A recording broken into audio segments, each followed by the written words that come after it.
기존에 가로변 버스 전용 차로가 있죠. 그런데 일반 차량의 주정차나 택시, 또 끼어드는 차량 때문에 제대로 효과를 보지 못하는 경우가 많습니다. 그러다 보니 이 중앙 버스 전용 차로제가 등장한 거죠.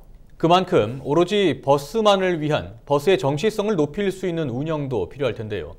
부산은 기존의 도로에 BRT를 설치하다 보니 중간중간 좌회전이나 유턴, 또 심지어는 뚝 끊긴 구간도 나타나고 있습니다. 이 때문에 BRT에 대한 의견이 분분한 상황인데 다른 지역은 어떨까요? 김현정 기자입니다. 지난 2004년 7월 1일 서울시 강남대로에 처음으로 도입된 중앙버스 전용 차로제. 서울시는 도시 특성상 위성도시가 많고 광역권 버스가 밀집하는 강남대로 왕복 10차로에 BRT 사업을 시작했습니다.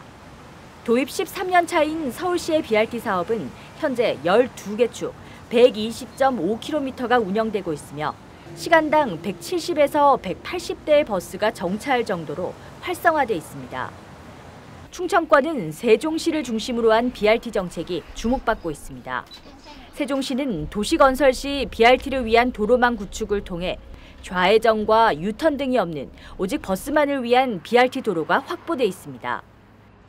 2013년 4월 첫 개통된 오송역에서부터 세종시 정부청사, 대전 반석역과 대전역까지의 2개의 노선은 하루에 최대 15,000명까지 탑승하며 높은 이용률을 보이고 있습니다.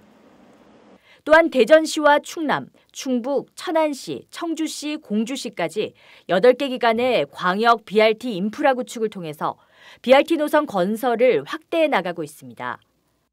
처음에 건설할 때부터 BRT 도로를 만들어놨고요.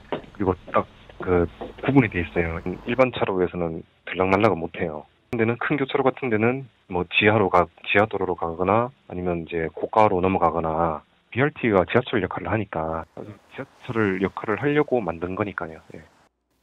하지만 BRT가 모든 도시에 적합한 것은 아닙니다.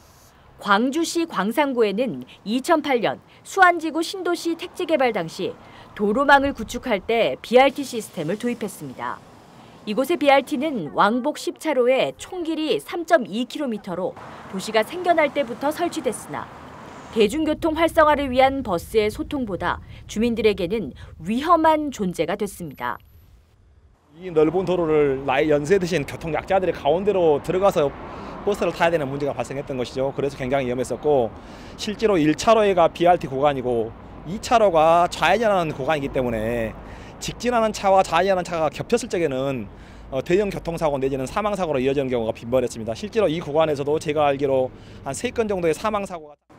주민들의 안전을 위협하며 BRT의 효과도 미비하자 민원이 빗발쳤고 광주시 수안지구의 BRT 사업은 결국 4년 만에 중단됐습니다.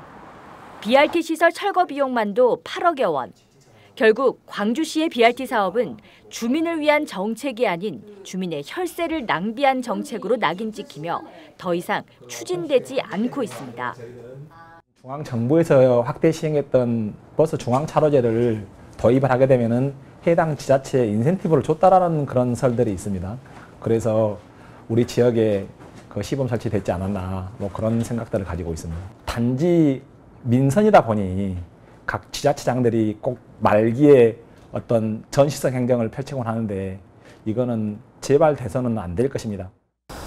버스의 정시성과 대중교통의 활성화를 위한 BRT 정책. 부산 지역에 도입된 지 7개월이 된 지금 BRT의 효과 및 실효성에 대한 검토도 수반돼야겠습니다. 아무리 좋은 대중교통 정책이라도 그 지역의 특성과 여건에 맞지 않는다면 혈세 낭비의 전형인 전시성 행정에 그칠 수밖에 없습니다.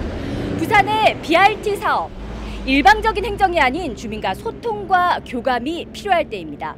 광주시 수안지구에서 헬로티비 뉴스 김현정입니다.